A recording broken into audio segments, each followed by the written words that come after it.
السلام عليكم ورحمة الله وبركاته. سو دوادا لا يهي ميل كستا جوجتان ما شاء الله. سو دوادا رجي ويل مركا سو قشان اينو اهاتو ان شاء الله. وكسو لابطي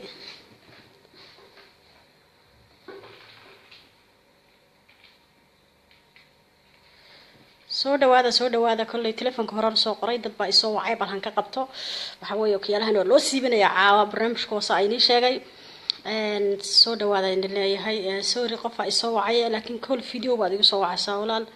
waa inaad igu soo wacdaa WhatsApp-ka insha Allah oo caadi ah lambarkan meesha ku soo qoray arrimaha caawa waxay quseeyaan qalbi dhagax insha Allah ilaahay idankiisa iyo umashanta Soomaaliyeed meel kasta ay joogtaba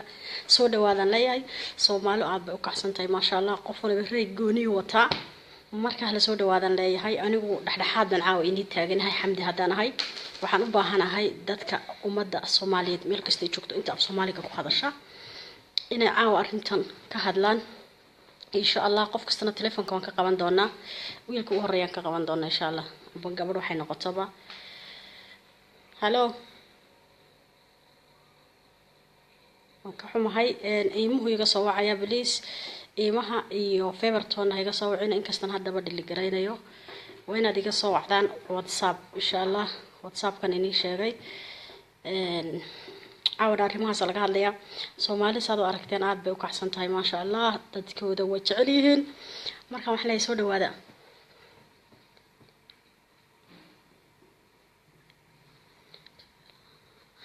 ما شاء الله dad waxay soo qorayaan Jewel hana loo macneeyo Jewel ummadda Soomaaliyeed meel kasta joogto inta af Soomaaliga ku hadasho u taagan yahay xaquuqdooda inuu doodo ma sha Allah aad baan u mahadsantahay walaal soo dhawaada adigana soo qabo taagay Ismaaciil oo anima ku soo qabanaya teleefankayga meeshan kugu soo qoray qofkii doonaya inuu ka qayb qaato waa u furan yahay dooda noocay doontaba ha noqoto waayo dadka Soomaaliyeed aad bay u badan yihiin runta marka la sheego dadkeena aad baan u badanahay qaar waxay leeyihiin qalbi dhagax uu saxan yahay maxaa hal la geeyo wadanka calaashan uu joogo madaxweynaha uu saxan yahay qaar waxay leeyihiin ma saxna uu khaldan yahay madaxweynuhu uu naqiyaamay marka hawlu way badan yihiin waxa in leeyahay marka insha Allah ilaahay idankiisa qof laga reegiisu ka dhiiban doona waa ina reegiina ka dhiibataan qof walba suu yahay insha Allah ma sha Allah soo wada dhawaada qanciya Cabdi Ismaaciil dhamaantiin ba soo wada dhawaada wayna ka wada qaaday salaanta islaamka anigana nagu salaamayo assalaamu calaykum waraxmatullaahi wabarakaatuh insha Allah ilaahay idankiisa doonto ay noo socon doontaa haduu waqtigu ii saamaxo weeyaan hadii kalena waa insha Allah waa lagu soo laaban doonaa xilliyada dambe inkastay hadda anaga qoraxda wali noo dhicin marka soo dhawaadan leeyahay soo dhawaada insha Allah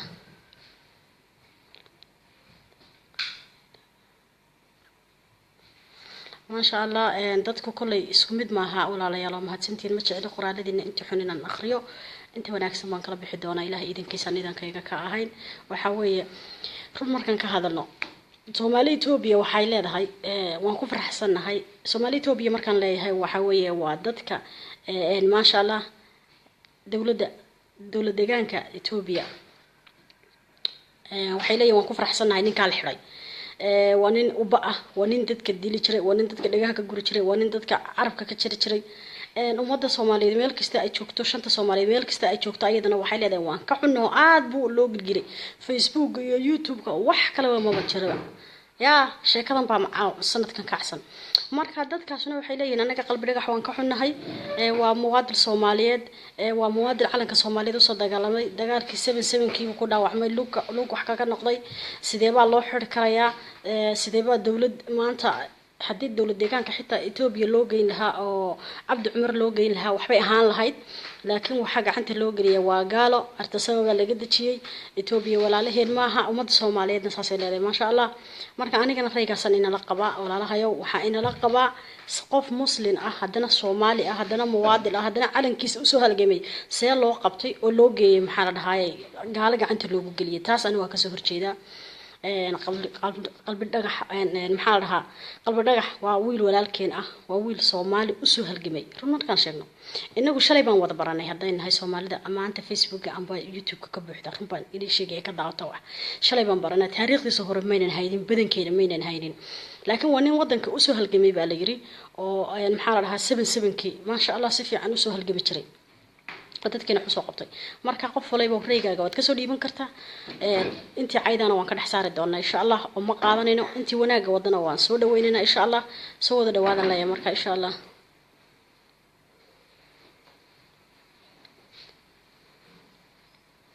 maya iimaha walaalayaal waa mahadsantihiin iimaha intii soo wici doonta iimahii waan tuuray feebarna waan tuuray whatsapp bisa wixii whatsapp leen nasiib uu ka qayb qaadan karaya xitaa kol qofkii uu soo wici karaya ka qayb qaadan karaya barnaamijkan laakiin khadka hadda wuxuu xidhan yahay waa inoo furaya khadka insha Allah ilaahay idinkiisa waxa weeye dadku isku mid maaha dadku dad walaalaan nahay dadku dad wada dhashay weeyaan shanta Soomaaliyeed meel kasta ay joogto calanka buluuga ah uu ka dhaxeeya calankaas aad arkaysaan uu ka dhaxeeya shanta Soomaaliyeed waxaad kala saartaan muwaadinimada Soomaali lama iibsan karayo magaca Soomaali waxaad soo iibsanaysid maaha adigu jaabadaada kala soo baxaysid ama beelka taaganaysid waa magac dadka dhan ka wada dhaxeeya ma fahmaysan waxa weeye magaca Soomaaliyeed qof kasta madaxweyne farmaajo qof kasta oo Soomaali ah meel kasta joogo amba kililka shanaad ha joogo amba jigjiga ha joogo amba Somaliland ha joogo amba Puntland ha joogo amba Djibouti ha joogo de madaxweyne uu yahay oo madaxweynihii Soomaalida ummadda Soomaaliyeed meel kasta joogto madaxweynihiisi weeyaan ma fahmaysan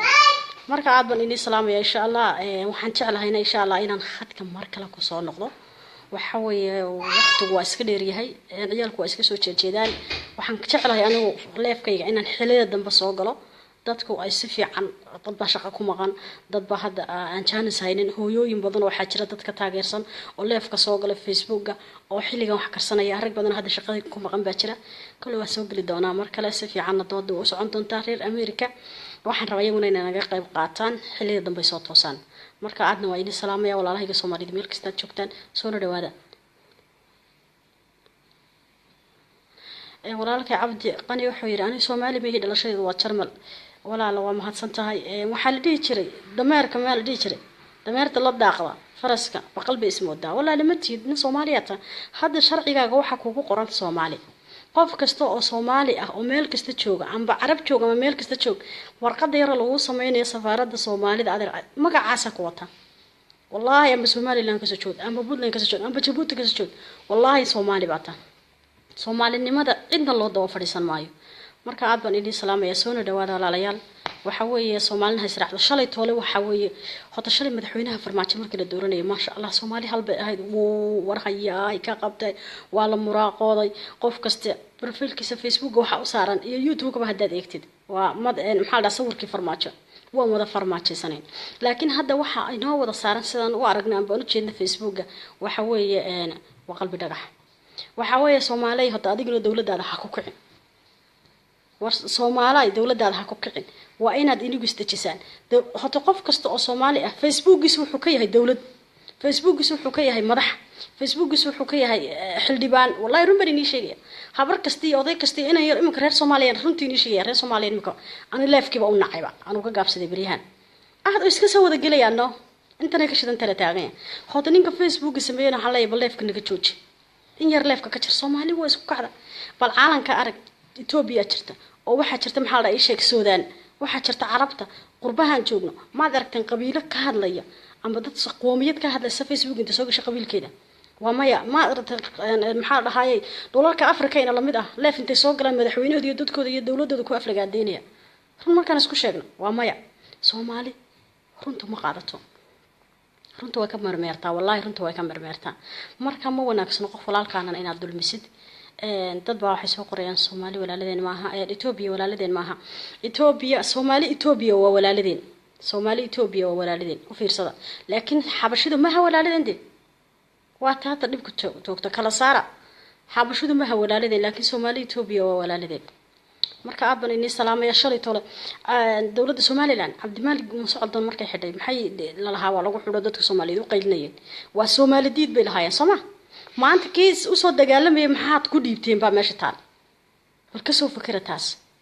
aniga maskaxdayda waa isku wareertay in badan waan isweydiiyay hada dadka miyay waalayeen xaqay u socdaan xaqay ka socdaan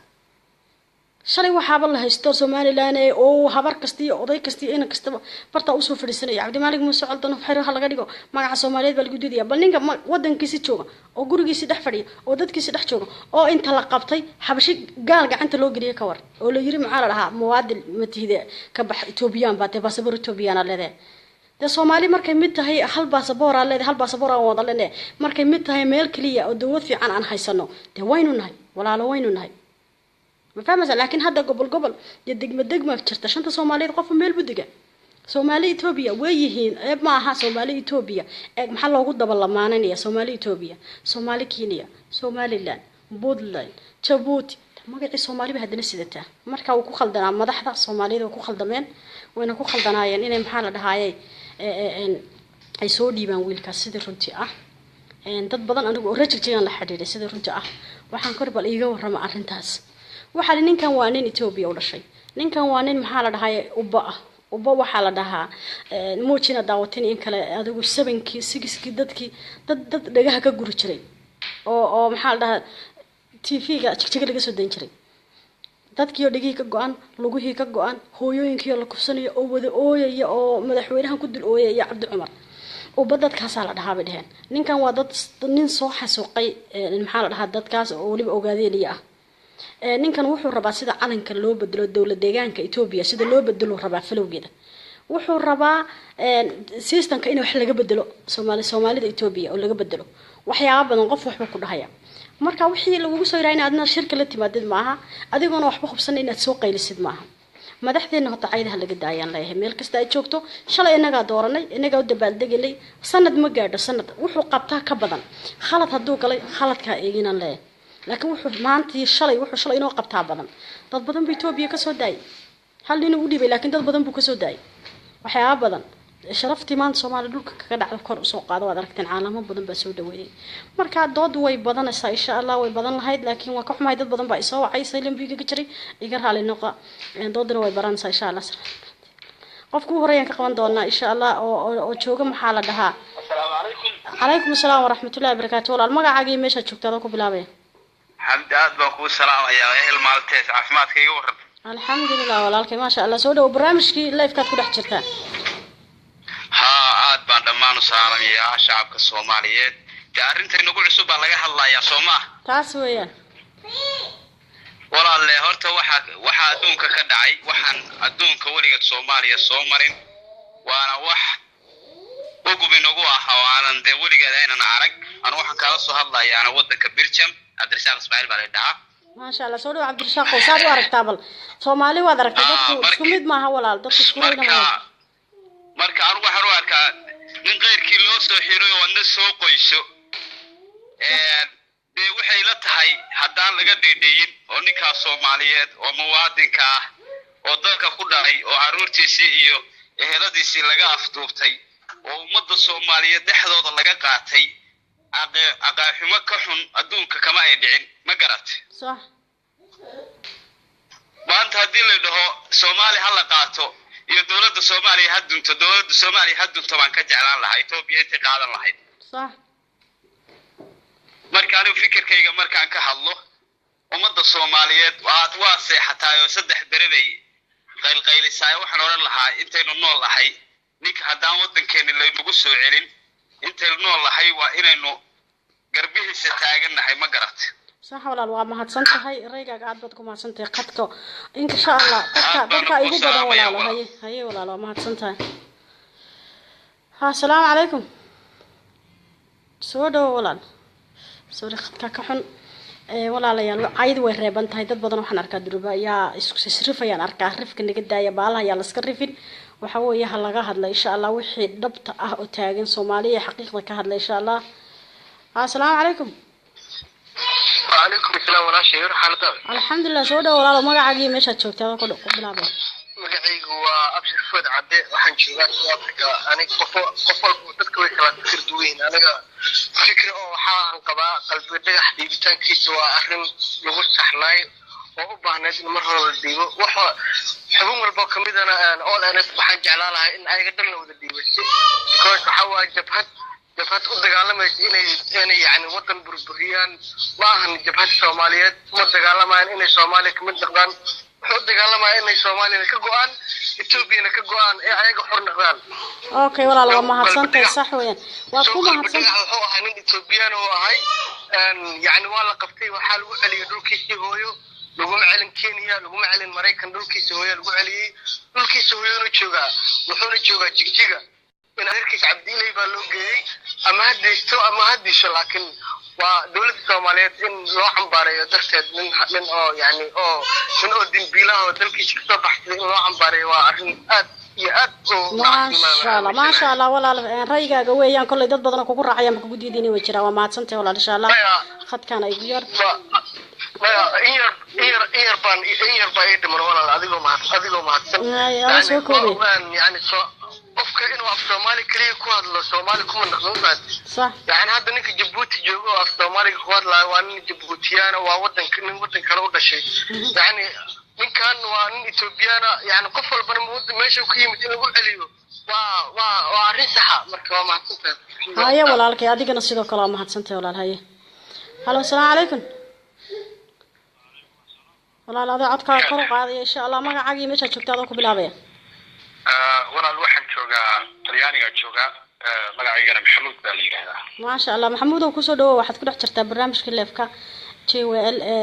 arrimaha laga hadlayo maxaa la dhahaa walaalkina qalbi dhagax saad u aragtaa dhiibitaanka loo dhiibay Itoobiya ma ad ka xun tahay mise waad ku taageersan tahay dawladda Sacuudiga wallahi horta run ahaantii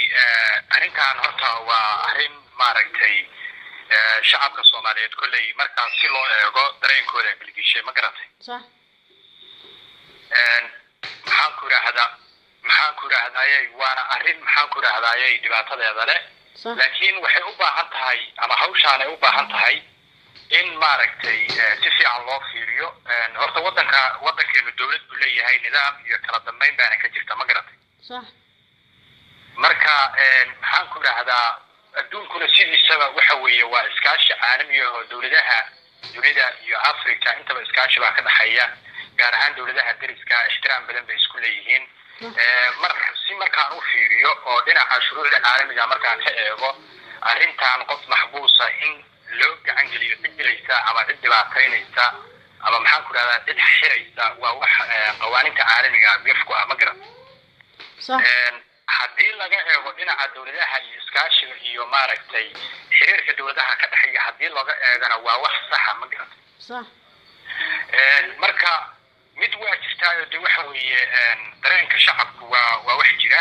laakiin adduunka haddana xuduud caalami ah jirta xuduudda caalamiga ayaa wax badan maaragtay dunida kala qaybisay ma garatay sax wala adiga soo koobaya marka maxaad ku soo dhameeyay marka anigu arrintan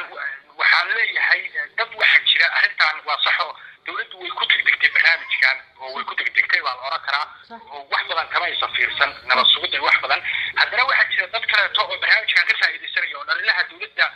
maaragtay iyagoo dana gaar ah leh dawladda ku abaaraynaya oo dawladda maaragtay maxaan ku raahdaayay dawladda ku dhaliilaya barnaamijkan marka barnaamijkan sida ugu weeye ma sababta haddii la eego dhinaca dawladda wax badan faa'iido bay qabaan sababta dad badan oo maxaabiis oo boqolaal kor u dhaafiyo oo maaragtay oo mudashana ay soo deysay wax faa'iido ah qofkan marka maxbuuska laftiisa xuquuq u leeyahay marka dawladda waa in loo challenge gareeyaa oo taageeradii hal shakhsi aan loogala laaban baan aaminsanahay in loo eegaa waxyaalaha badan iyo danaha muhiimka ma garatay sax walaal waa mahadsantahay walaal waa waddan buu ka yimid waa mahadsantahay ma xuma waa nin Soomaaliyeeduna qalbeed guud ummadda dhan ka dhaxaysa weeye maaha qof walba oo waxa weeye qofka Djibouti ku nool iyo qofka Kenya shanaad ku nool iyo kan Kenya ku nool intaba waa Soomaaliya waa natural okay walaal hal su'aal wax yar su'aal baan ku weydiinaya waxa tiri passport Ethiopian wata qof kasto Soomaali ah oo muwaadin ah oo isdhiiba dal kasta iska dhiiba amba dal kasta ha u dhasho tusaale ahaan qurbahan joogna inaga Soomaaliya passport waxaan sidana ajnabi Soomaha waayahay maxay noqon weynaa ajnabigaas waayo nin hadduu Soomaali ah oo muwaadin yahay hadalka ii yaradaa walaal ninka hadduu muwaadin Soomaaliyeed yahay oo dagaalkii 77kii u soo halgamayay dalkiisa oo dhiig badan uga soo daatay oo dhaawac badan u soo gaaray maanta hadduu wadankiisa hooyo joogo amxaarayna loo dhiba khalad ma taybsamaa mid waa hore ugu soo sheegay waxaan ku yiri qof maxbuus wuxuu doonaa ha ahaado in cid dhibaataynaysa gacanta loo geliyo waa nidaam khaldan oo wanaagsan baa laakiin marka nation laga eego ama qaran qofkaan original from where wuxuu ka yimid waa qof Ethiopian ah nationkiisu waa Ethiopian adigu markaa Soomaali tahay oo dal kale dalka kale where are you from marka wax leedahay from Somalia ka yimid macnaha nationkaasi iska markaa macnaha nationality ugu barnaysa bedelayso marka ninkan original waa Ethiopia taa lama diidana midda maxbuuska xuquuqda uu leeyahay waa mid gaar ah oo taas waxyar walaalo okay waxay raygaaga weeyaan qodobka kale isku ray ma walaalo wax su'aal yar su'aala waxa tiri ninkan waa Ethiopian ah maara maaha waa Ethiopian Somali ayaad ku soo hadalka ku soo gabagabeynayna walaalo sabankii waxyar walaalo hadalka anaysi in badan baan ku dhageystay hadalka waxyar si ana midda aan ku sharaxay waxay tahay waxa kale tiya Soomaalinimada iyo waxa la yiraahdo iyo Soomaaliya waxa weeye waa qof kasta oo original Soomaaliya shanta waayahay Soomaaliya kala jira shanta Soomaaliyeed muna kamid ahay shanta Soomaaliyeed sorry waa ku jiray wiilkaas walaal doodiisa aad u badaatay anigana ma jeclin aan u sii doodamo waxa weeye hal kala saaro muwaadinimada Soomaalinimada ninkan uu soo halgami jiray wadanka Soomaalida run marka aan sheegno 77kii khayr iyo maxaa la farmaajo aan la aqoonin ayuu soo halgami jiray amxaaru la dagaalamay muxuu markaa Ethiopia u noqon waayay run marka la sheego marka muxuu wadankiisa Ethiopia ay ugu dagaalami waayay kilirka shanaad dawlad deegaanka Soomaalida Ethiopia dawadad walaaladeena ogaadeen iyo wadad Soomaaliyeed wadad umad Soomaaliyeed kamid ah waa in laga dhiidiyaa waxa dhibaatada ah oo dadkeena maanta faquuqa iyo cusurnimada iyo qudunka si kala geynaya marka aad baan in islaam insha Allah wiilkaan ku jiray khadka xigan qaban doona haduu ina soo galo insha Allah aad baan in islaam waxaan arkay wiil soo qoray gabadha nala hadlaysa Ethiopia mise waa Soomaalida walaal Soomaali baan ahay ma sha Allah waxa calankayga buluug aha dhinacayga yaalo marka aad baad u mahadsantahay walaal soo dhawaada qof walba reygaaga ka dhiibanaysa waa su'aalo iyo jawaabo qof walba marka aniga markii wixii khaldana khaladkayga damiirkaygu isiin waayo waan raacaya waan qabanaya ma fahanteen marka soo dhawaada ما شاء الله walaalkay mahadsantahay dhaxdhaxaad waa noqonaysa laakiin waxyaabo waxa jira damiirkaagu diidayo waa Ethiopian baan diiday laakiin Soomaali Ethiopia ku daba ha isku dul qabto taawan ogolahay oo Soomaali Ethiopia waa dad jiro la yaqaan kilarka shanaad insha Allah telefonka xigan qaban doona insha Allah halo salaamu alaykum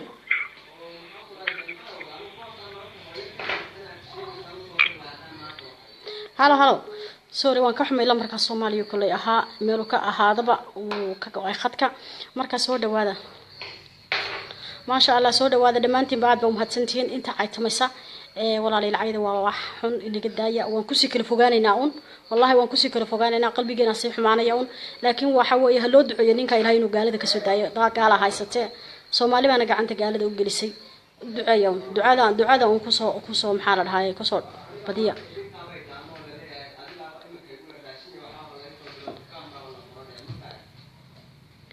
ما شاء الله يسمن سمن كاجا دقين بوير ولا الكي ولا الله واصح يسمن سمن يجا دقين لكن وحوي سمن وحنا يجا دقين وقف ولا الكين أهو مواد صوت دجالمي عندي جو حن لا يوسف دجالمي شرب وما ده وصوت دجالمي علن كيس هو يود دجالمي واي Soomaali way kala jabtay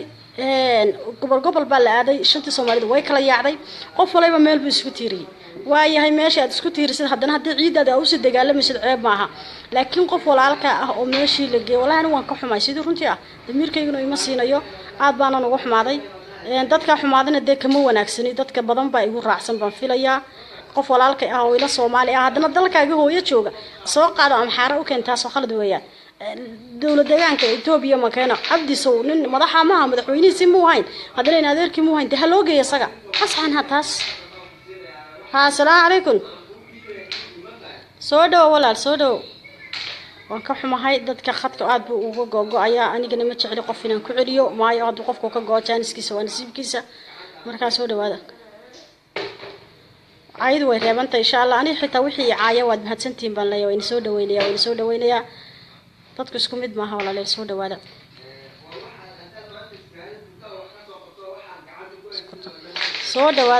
soo dhawaada qof wala dadku isku ray ma aha dad baa wallahi aad u caytamaya dad baa maxaa la dhahaa ma sha Allah ku faraxsan marka la soo dhawaada Allah ma sha Allah assalaamu alaykum halo walaal adigo leefkad ku jirta ma la socotaa leefka ayaa ku jira socda in badan way ku dhageysatay ma sha Allah walaal soo dhawow baan ku leeyahay raygaaga ka dhiibo halka joogtiyo magacaaga ku bilaabay magacaygu waa Cabdimaalik Umar Ahmed joogo Nairobi Kenya horta aad waxaan ugu xumahay in qof Soomaaliyeed haddana muwaadin Soomaaliyeed ah ku jira dagaalkii 77 Cabdikariim Sheekh Muuse Qalbiga in loo gacan geliyo dowladda Itoobiya ayaa ugu xumahay صح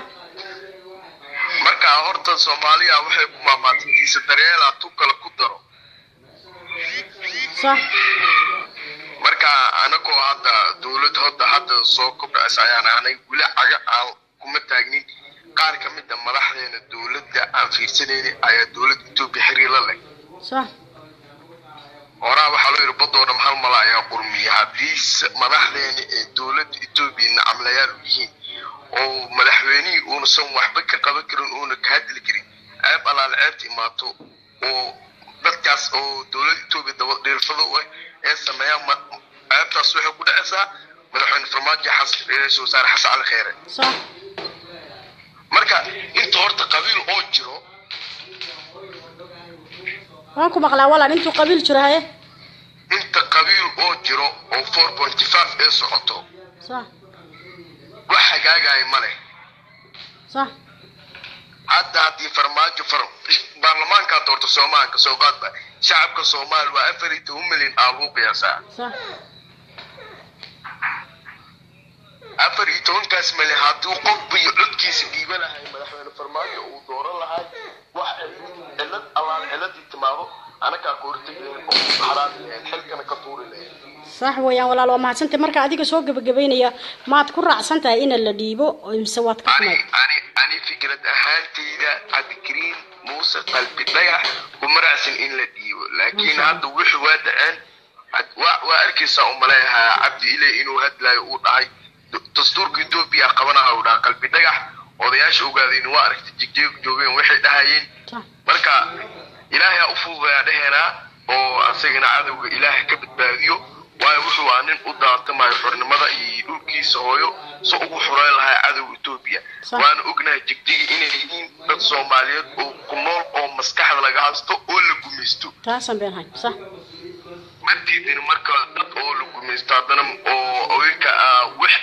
alaal waxa rabaa sameyn karaan waayo waa laga awood badan yahay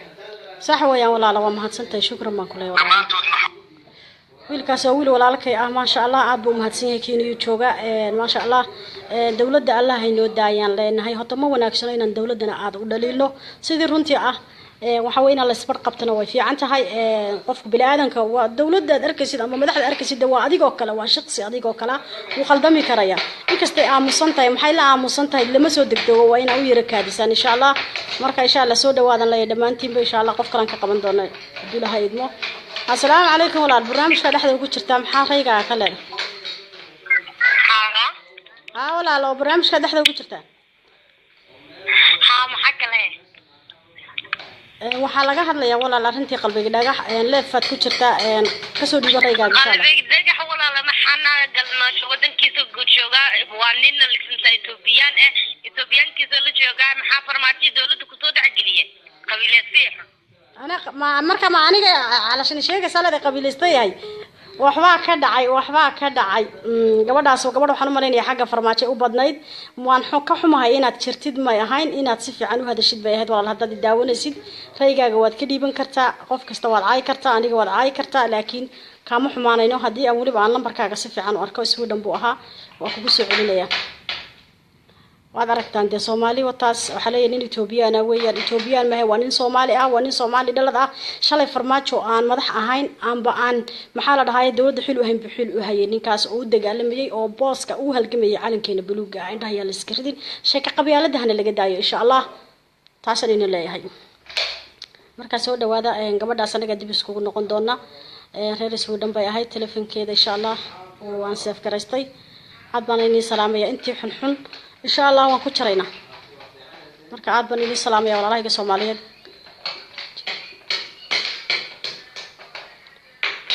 ما شاء الله سود وهذا ولا علينا أنا وحي هرني وشاقي وحي ماشى خالد كتير ما كجوابيه لكن وحي صح ده هو كجوابي يعني أنا نحبن إن شاء الله إن نحن قضاء عن ذاتك ودي حاجة إن شاء الله قفكي دولة تاجرسن يقفكي مقرنا يساد دني كان دي بشديسة كحنبا ما أنت واحد دعوة فيديو يلا قصة دوبي إثيوبيا ضد شعب ay leeyihiin ninkaas wuuna dilay laakiin waxaan waa filin la soo degay laakiin waan eegi doonaa insha Allah assalaamu alaykum assalaamu warahmatullahi wabarakatuh walaal magacaaga meesha joogtid magacaygu waxa dhawahay walaal Cabdulla Cabdi Xuseen waxaan ka soo garaacayaa South Africa ما شاء الله walaal soo dhawow maxaad ka leedahay arrimaan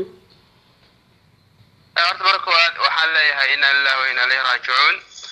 ummadda Soomaaliyeed dhamaan waa wataasiinaya dhibaatada ku habsatay iyo masiibada ku dhacday صح ehelkiisii iyo qaraabadiisii iyo reerkiisii iyo caruurtiisii iyo xaasaskoodiina waxaan leeyahay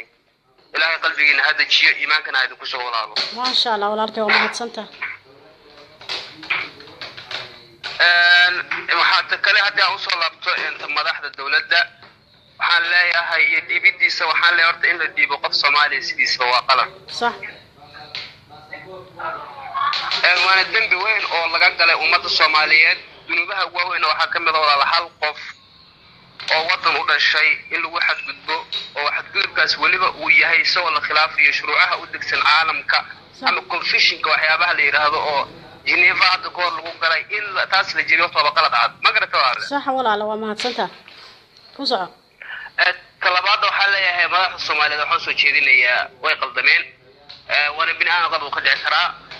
maxaa idhahdaa halka hadda meesha yaalo waxa weeye in iyagu TV yimaadaan media yimaadaan ummadda la hadlaan sidii wax u dhaceen koow bilow ka sheekeeyaan qaabka wax ku dhamaadeen in kullu gudbiya ka sheekeeyaan halka iyo hadda waxa ay taagan yihiin ummadda ay u sheegaan ama haqalaad ama macaanaad ummadda Soomaaliyeed markaas iyadu go'aan ka gaadho markaas wixii ka soo baxaa صح weeyaan walaal waan kugu raacsanayaa anigana sidaas oo kale aad baan ku salaamay insha Allah walaal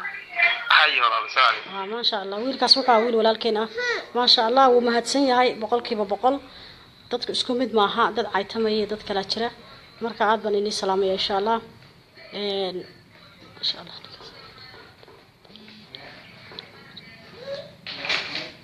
soo dhawaada wixii caytamaya iyaga u taalaan hore inuu sheegay hal soo dhawaadan leeyahay dhamaantiinba ما شاء الله soo dhawaada dad waxa jira iska caytamaya dad waxa jira iska jecel dadka inay dhibaan markay khadka ku jiraan laakiin dadka waan ku jiri doonaa oo qof kasta markaan ka qabanana arkayna wuxuu u socdiyo wuxuu ka socdo lambarkiisa uu dhammaan jecel inuu igu soo noqday bal han qabano halo السلام عليكم soo dhawlaan عليكم السلام ورحمة الله meesha joogtidii magacaaga magacayga waxa la Maxamed Ibrahim waxaan ku noolahay wadanka Sweden صح marka walaal codkayga maqlaysaa Allah caadi leefka waad ku jirtaa walaal dadku caadi bay ku wada maqlayaan maxaad ka leedahay arinta wiil Soomaali ah oo muwaadil ah oo Itoobiya waliba xabashida loo gacan galiyay horta bismillaahir rahmaanir rahiim wa inna lillahi wa inna ilayhi raaji'uun arrinkaas ninkii qalbi dhagax horta anu waan ka tacsiinay ummadda Soomaaliyeed iyo ummadda muslimiinta meel kasta adduunka jooga صح arrinkaas arrinkiisa lagu noqday madaxu nagu xanuunay oo ciido aan ciidnay ka dhaafashay wallahi xitaa cuntada naga marada صح wadanka loo salimay wadanka la weyn oo dawladda Soomaaliya nagad weyn baa ka ayaa gashay oo ummadda Soomaaliyeed gashay ummadda ka gashay صح weeyaan walaal ana jaanis kugu yaray waxaan rabaa inaad ku soo gabagabeysid maxaad faraysaa waxaan soo gabagabeynaya gabagabeysiga hadalkan waxa ku soo gudbinaya dawladda farmaajo iyo khayri ummadda Soomaaliyeed waa jecleed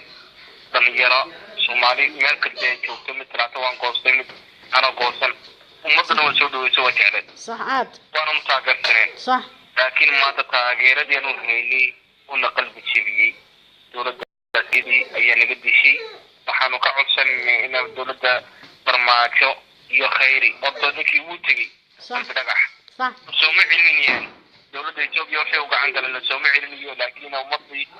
Soomaalida qanciyaan iyo waxay soo ku qanciyaan la soo fadhiistaan baloobaani in aamusnaan iyo madaxtooyada ka fadhiistaan oo ku ciidaan oo cunto ku cunaan lama gunaar ka jiro waad mahadsantahay walaal aad baad u mahadsantahay haye walaal qof kale ka qabanaya insha Allah haye walaal assalaamu calaykum sorry dad badan baa ay call badan isoo galaya walaalayaal iga raali noqo inta aan barnaamijka callka aan ka qayb qaadan kareynin assalaamu calaykum walaal soo dhaw walaal adigoo magacaagii ku bilaabay meeshaad joogtid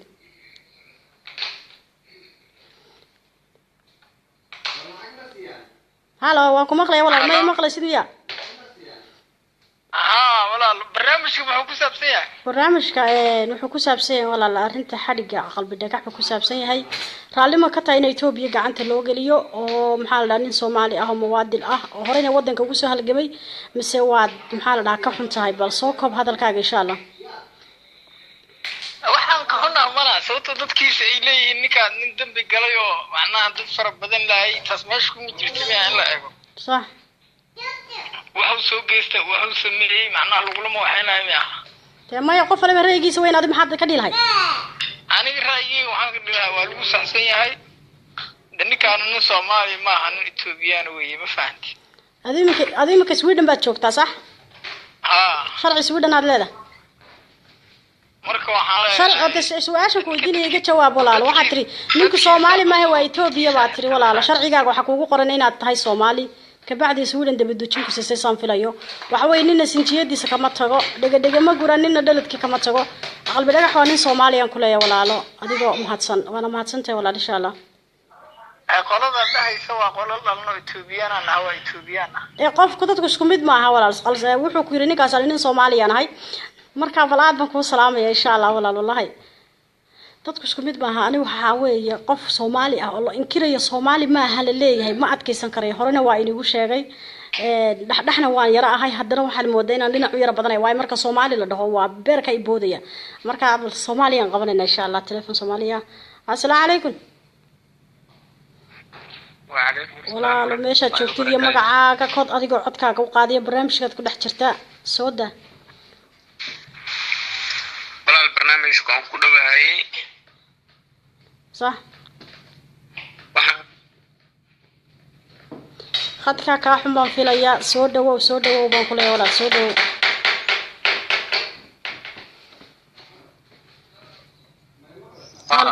هلو ولا برنامجك ku dhex jirta aniga chance badan ku siinaya meel fog baad ka soo hadlaysaa arinta maxaad ka leedahay ma dawladdaad raacsan tahay mise waad ka xun tahay dhibitaanka la dhiibay aqbadaga aniga Soomaa waxaan dhihi lahaa qalbi dhagax waa nin Soomaaliyeed oo wadani ah sababtoo ah 22 xogtasana ciidanka xoog ee 22 waa dadkii xoreeyay Soomaaliya 77kii u dagaalamay ma dhihi karno in Ethiopia waa sababtoo ah ma noo dagaalamay Soomaa صح taasan beenay marka nin Soomaali usoo dagaalami jiray oo wadani ah oo dalkiisa militariga xoogga dalka ahay oo Ethiopia hadda nimanka hadda haysto awoowayaashooda ninkii laayay صح hadda waxay leeyihiin ninkan anigu naga tirsan yahay dadkaas Soomaalida marka ma dareemi karaan ninkan qalbi dhagax wuxuu yahay marka hadii runta la isku sheego qalbi dhagax waa nin Soomaali ah dhalad ah oo sinjigiisa iyo wixiisa ka soo jeeda Soomaaliya ma sha Allah waa mahadsantahay walaal aad baa mahadsantahay adigana sidoo kale wiilkaas oo wiil walaalkeen ah wuxuu ka soo hadlayay Muqdisho dadku isku mid ma aha dadka qurbaa jooga qabyaalad baa maskaxdeena ka gashay waxay leeyihiin dadka qurbaa jooga Soomaali ma asagoo sharciga aad Soomaali ku haysatid kii Soomaaliya kula joogay oo meesha madaxweynuhu joogay wuxuu leeyahay ninkaas waa nin Soomaali ah balabada nin faraq u dhaxeeya waa laba nin oo koolkooda isku xigay marka aad baan islaamiga soo dhawaada intii waxa xun soo qoraysa waad mahadsantihiin baan leeyahay walaalayaal anaga leefka u soo galay hadina la caayo iyo hadina la amaanaba maxaa la dhahaa inta wanaaga ku socota oo maxaa la dhahaa damiirkoodu shaqeynaya oo Soomaalinimada ogol oo dadka maanta qofka walaalkiisa ka xun aad baad u mahadsantihiin baan leeyahay shukran baan leeyahay dhamaantiin ba qoraalkina ma akhrin karayo aad baad u badan tihiin ma sha Allah ogaadeen waa Soomaali waa run walaal ogaadeen waa dad Soomaaliyeed ma sha Allah waa dadka Soomaali ugu cadcad ugu sharafta badan leban leeyano halo halo walaal adigoo codkayga iska gaabinaya walaal please halo waan ku maqlaa walaal adigoo codkayga iska gaabinaya xamdan waa aniga waa Adnaan xaaladda ka waran okay calaykum salaam Adnaan oo rayga ka dhibay insha Allah walaal khadki live kan ku jira marka saad u aragtaaban wallahi horta anigu waxaan u arkaa yaa akhi horta Soomaaliya horta dhibaato weyn baa haysata ma garanay صح dhibaatada haysata waxa weeyaan waa ummad laga dhex faa'iidayo ummad waxa la yiraahdaa sabab kala jarjaray صح qorqidaayo alay gaarsiiyay kala jarjaray maanta waxay gaareen intay sakraan ma garanay صح yagu is inkraan ba mid kasta waxa ka soo taagan yahay anigu Soomaali ma yihi ma garanay kaasna Soomaali ma garanay صح marka waxa weeyaan ninkan Cabdillah walaal dhagax hadan ka hadlo horta waa in wad aniga aad wuxuu sameeyay ta waxa weeyaan dawladdiisa Soomaaliya inta kala xisaabtanto صح ma garatay صح maanta hadduu مثلا dadka Soomaaliya Itoobiya dhibaato u geysay xaq iyo sharci waxa ku leh wadankiisa hooyo ee Soomaaliya inta lagu xisaabtamo hadduu dhib geystana oo dib u istaahilin inta dhulka Soomaaliya dhexdiisa lagu dilo ma garatay صح ma aha in waxa la yiraahdaa nin shisheeye loo dhiibo anu taa waxa la yiraahdaa dad kale waa xaq baa leeyahay inta loo dhiibo Itoobiya waa dhulkiisa ma aha ninkan Soomaaliya joogay Soomaaliya laga qabtay baasaboor Soomaaliya ku haystay carruurtiisa Soomaaliya ku dhalay ma garatay maanta anigu Jarmal baan joogaa ma garatay qaxootinimo ku joogaa haddii maanta Jarmalku uu yiraahdo Britoola Cadnaano waxa la yiraahdaa qaxootinimo ma ku hayni ma garatay xeer baa qabanaya la leeyahay dawlad intay eegaan dawladdaas qadiyadeeda loo geeyo dawlad nabad ah oo aan dhibaato geysanin kabacdi dawladda markaas ayaa xaq leeyahay Jarmalka inta laga rabo ma garatay صح ويان لكن مال خطر جينيسا أم بدباتي جينيسا أم بنولشيدا يلاف كذا وحالي راح دباتي وجينيسا ما يكك حنكران شرمكا هذا وشرمكا إنجو ما قرأتي صح فما بالك إن ودن كيسي هو وصوت قالمي وصوت انتي وحالي راها قفك الصبو قلدم كرا لكن إنك وحاوقاتين وحالي راها حمداي يضطك ماشي كشرا meeshan lasku waxa umada marka aragtid saa loo khalkhaliyo waxa loo khalkhaliyaa waa khayrkoodii baa badan waxay arkeen meeshii oo soo hagaagaysa xukuumad dawlad ka soo dhismaysa marka waxa la doonayaa shacabkii iyo madaxweynihii iyo xukuumadii iyo wixii inta la isku dhufto ma garatay صح madaxa la isku geliyo waayo hadii dawladana ay dhismato ay dawlad meesha ay noqoto badeeni control bay yeelanaysaa hawadeeni waxay yeelanaysaa control bay yeelanaysaa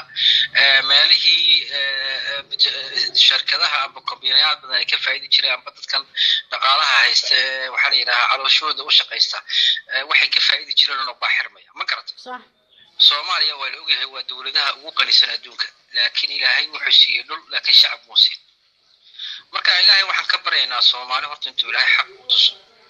oo Ilaahay waxaan ka baryaynaa maalinta jeclisiyo waxaan doonayaa nin kasta oo Soomaaliya meesha dhagax tusiyo حتى هذا الدم بلادهاي ما جعش هي مانت أنت دولة كلا أو دولة كلا أو حكم كيكورد صح وهذا في عن صح Soomaaliya isxuntay walaalo qof aan dambi soo galin badan kamale ayada isxuntay ayada qabiil isku dishay ayada godob iska gashay ayada al-shabaab iyo qurun kasta noqotay ma jeclo qofna inuu wadan kale la geeyo waad ku saxantay walaalo ku socod marka aad iyo aad waa mahadsantahay taas baa leeyahay dhagax waa nin Soomaaliya waa Soomaali ninka hadal kala wataana waa nin khaain ah oo nin khaain wadan ah weeyaan ma garatay صح weeyaan walaalka waa mahadsantahay حتى dawladda waxa weeyaan waxyaabahan waxa si weynaysiinaya ومدحوينه لفتيسة وقضيتي كأمسي هذو دولتنا ودولة جمهورية الشعب حق وحقول لي هاي مدحوينه وحو سمين كالعقادو يوحو قرقاقي وهي دولة ديمقراطيات بانهاي وإنه هرت مدحوينه تاو فهمها انتو سي امسي قضيتي وسيوينا نساء ما قرأت الشعب وسينا عيا واصل سي كلا دادنا الصومالي يدو مركو هريا الله ليه لسو سوقت أيام كقضية دراسة والله ولا سيك لو قاير تاونا مسناي صح ويا وراك عاد بعد ما حصلتها هاي يبدأ وحويان أنت قلبان حل دبار حل أو يهودي أنت قصوات لها صح يعني أنا وحب قرني إنه سياسي سكو شيء يا حاجة أو عروسي سو شيء سنة يا حاجة وقصوات لها صح أنا كو حلنا هاي أنا كو هدنا هاي عندنا شخصيا هدنا هاي فرماج وصو هذا أو مدن الصومالية قنعي صح تاسم بين هاي تاسم أنا قلنا لنا إن شاء الله عاد بعد ما حصلتها ما شاء الله كسوح وهاد قدوميها أورك شيء وقال جروب كان كهاد لنا قدوميه عندنا نسمع الحرس ونسوي ويننا إن شاء الله عندنا هذا هذا ونقبل دون خدك كحيجا السلام عليكم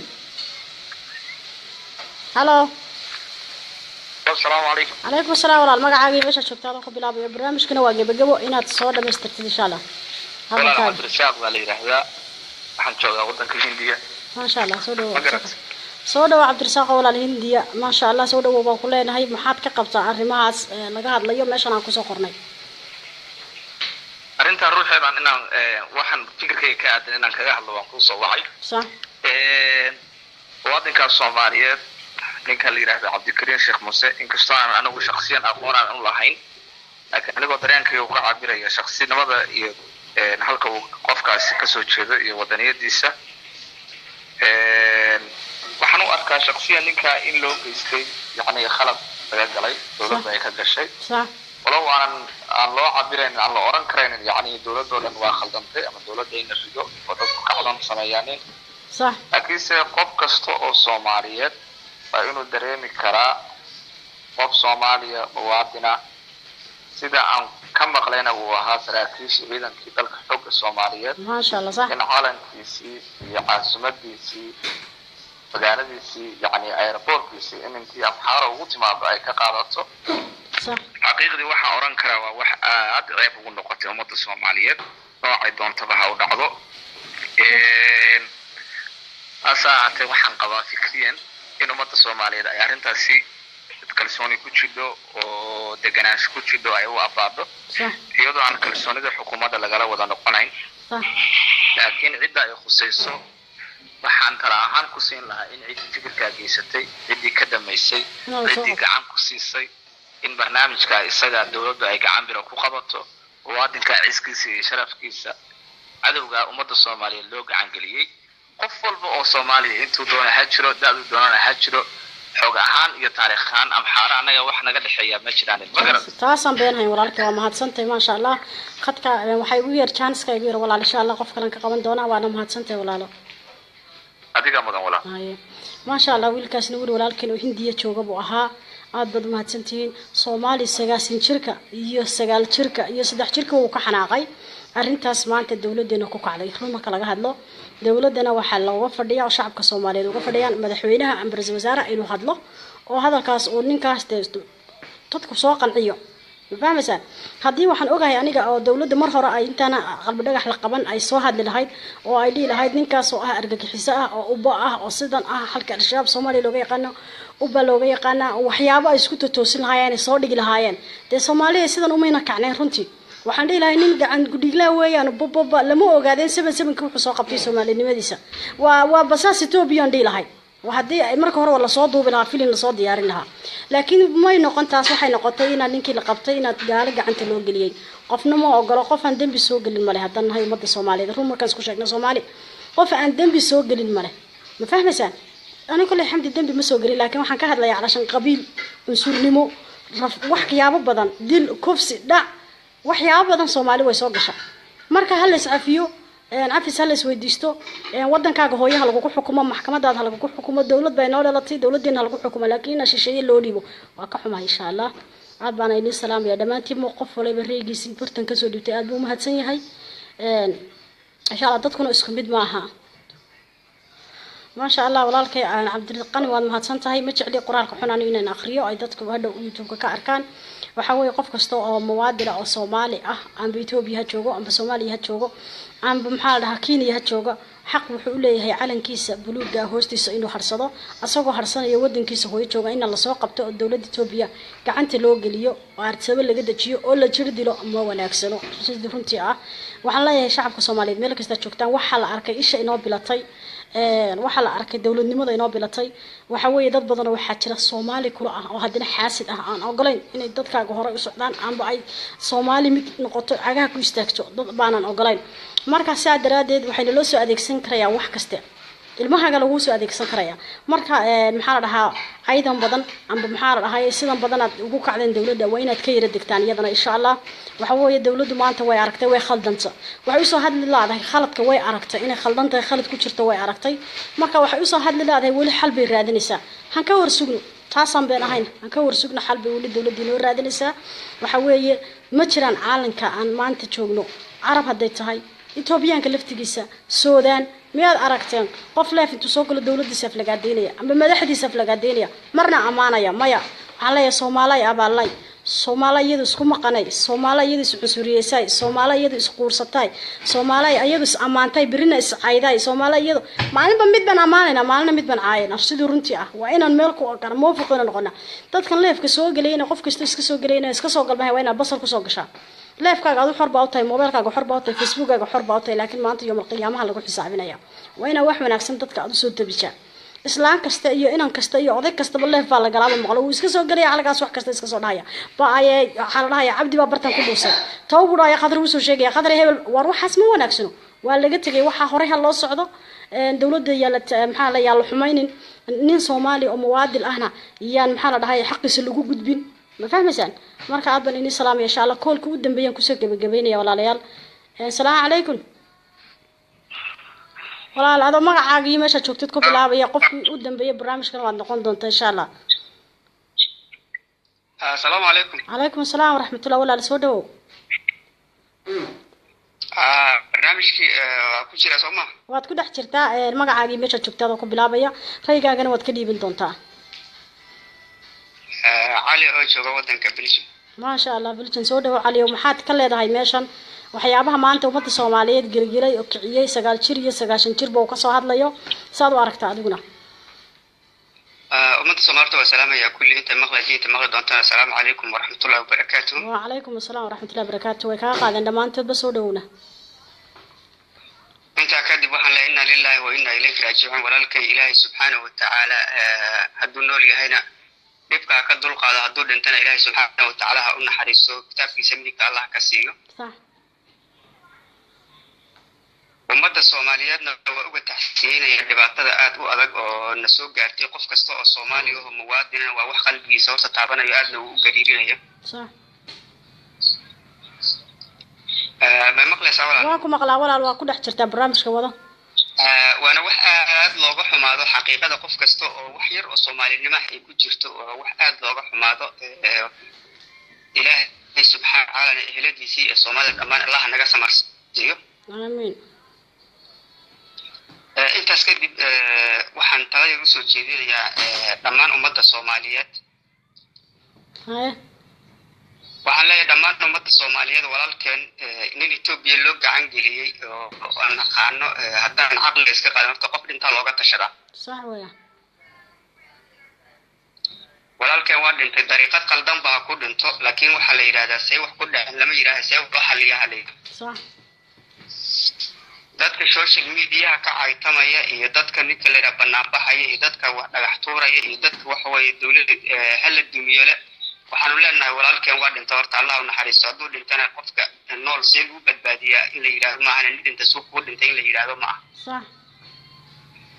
fawda iyo dhibaato iyo dawlad la'aan haddaan ka soo kabanay inaan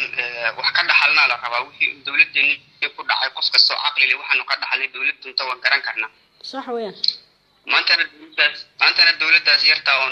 tabar u taagnayn in la kale waa dream wax fudud bay ku dumi kartaa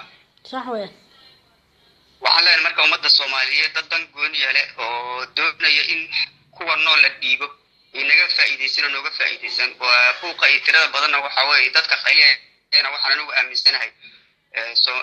baroortu ka weyn ninka la yiraahdo qalbi dhagax ka weyn صح kacdoon baa jira marka dad gooniya leh baa naga faa'iideysanaya af Soomaaliyeena nagu la hadlaya noona maqaar ayana la ka faa'iideysan baa andii laha ummadda Soomaaliyeed meel kasta joogaan wixii aqli leh oo iimaan yar oo Soomaaliyeed ay ku jirto walaalkeen uu dhintay Allah u naxariisto amiin anagana sidoo kale waxaan leeyahay hadii wiilkaas uu dhintay oo walaalkan qalbi dhagax Allah u naxariisto sidoo walaalkeen inoo sheegay haduu nool yahay kullu qof xabashi gacanta loo galiyay oo gacmaha iyo lagu haba ka xidhan hoog madowna ku jira waa khatartiisu leeyahay marka aad baan idin salaamay walaalahayga Soomaaliyeed meel kasta joogtaan barnaamijka caawintaas uu igaga eegyahay waxa weeye qof kasta oo doodiisa uu ka dhiiban yahay intii ay tantay waad mahadsantiin intii amaantay waad mahadsantiin dhammaan hadda inta soo gashay oo aan ka sii baxay soo gashina wa calaykum asalaam waraxmatullaahi wabarakaatuh aad baan idin salaamaya qof kasta oo damiir leh oo Soomaalinimadu ku jirto dhiigga Soomaaliga ku jiro uu ka danqanaya qof walaalkii ah oo la xidhay oo haddana gaari gacanta loo galiyay uu ka danqanaya run markaan idin sheego